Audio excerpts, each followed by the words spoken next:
Happy Monday, everybody. Dr. Rose, the Primal Professor.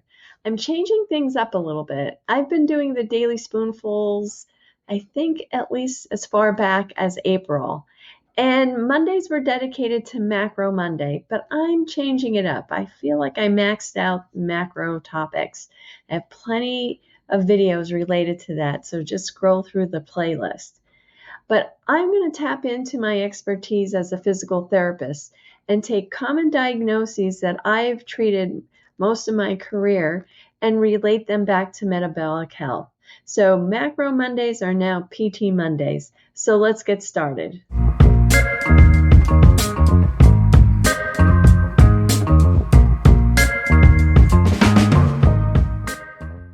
Think your joint pain is just wear and tear? Not so fast. Osteoarthritis is as much about inflammation and metabolic health as it is about age or activity. So let's break this down. As a physical therapist, I've seen people who worked very physical jobs. I'm in Northeast Pennsylvania, so I've treated a lot of miners who worked in the cold, right, underground, their whole life, and never developed severe arthritis, while others with a sedentary lifestyle ended up needing joint replacements. And I remember thinking, well, what's the difference before low carb and keto even was a thing? And I used to think it was genetics. So what is the difference? Inflammation.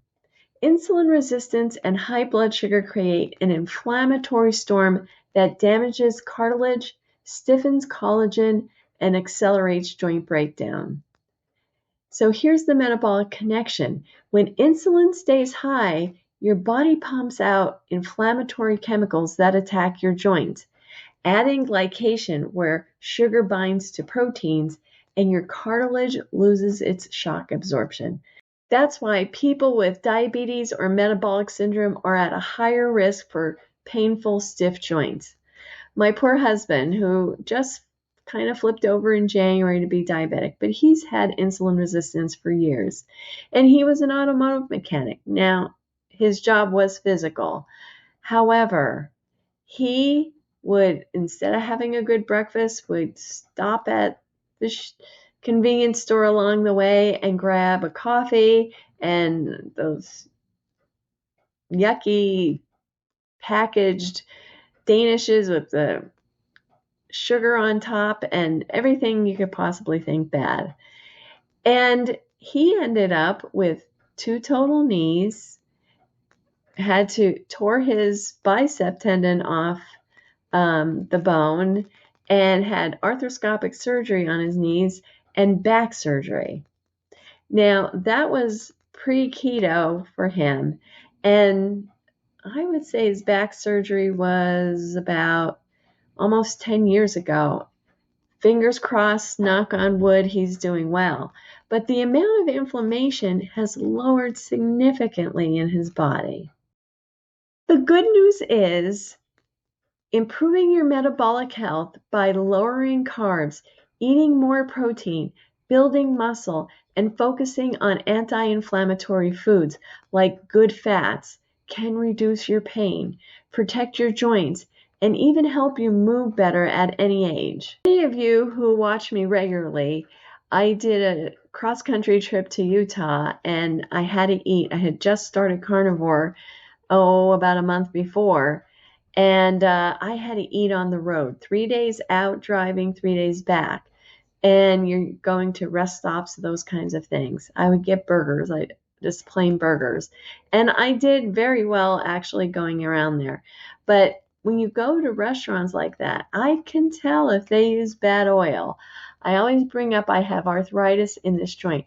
I actually forgot about it. I haven't thought about this in forever because I've been carnivore. And I have absolutely no pain, where I had pain all the time. But once I started keto, that pain went away.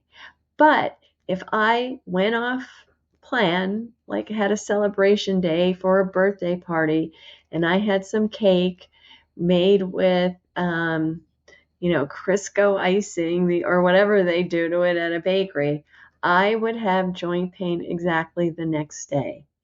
It's incredible. and then you sort of forget about all the pain you had. But that's why, as a health coach, I always recommend that you journal down what your aches and pains are before you start low carb, and then look at your non-scale victories. And this is one of the non-scale victories. So if you would like me to do a full deep dive on osteoarthritis, which is known as the wear and tear arthritis, and how PT strategies and diet can work together, let me know in the comments. I read every one. I'll see you tomorrow in the next Daily Spoonful.